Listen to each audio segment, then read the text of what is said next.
Wouldn't it be great if you could attract anything you want easily and effortlessly? Wouldn't it be great if you could know exactly how to make the best decisions all the time? Wouldn't it be great if you could create a life that you actually want to live and you knew how to use your number one superpower? Maybe you don't even know that you have superpowers. Well, the good news is it can be fun and easy to do all this and more when you learn about who you really are and how you're hardwired energetically.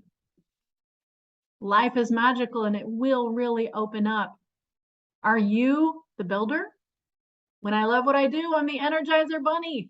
You have satisfaction when you're doing, creating, and building something that is meaningful to you.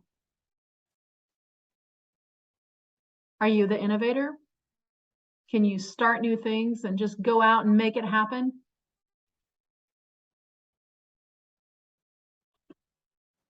Maybe you're the express builder. You're good at finding shortcuts and always seeking efficiencies.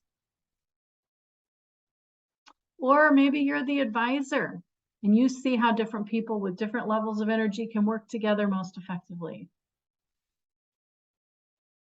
Or perhaps you're the evaluator. You are a mirror and you reflect the health of everyone around you like a canary in the coal mine. Well, the fact of the matter is you have many superpowers, and these are just the main ones based on your energy type. I would love to show you more when you tune in to the next class on learning your type's superpowers. You'll learn all this and more. It's a great way to get to know who you really are and why you're here. Click on the details. All the details will be below, and I look forward to seeing you very soon in the class.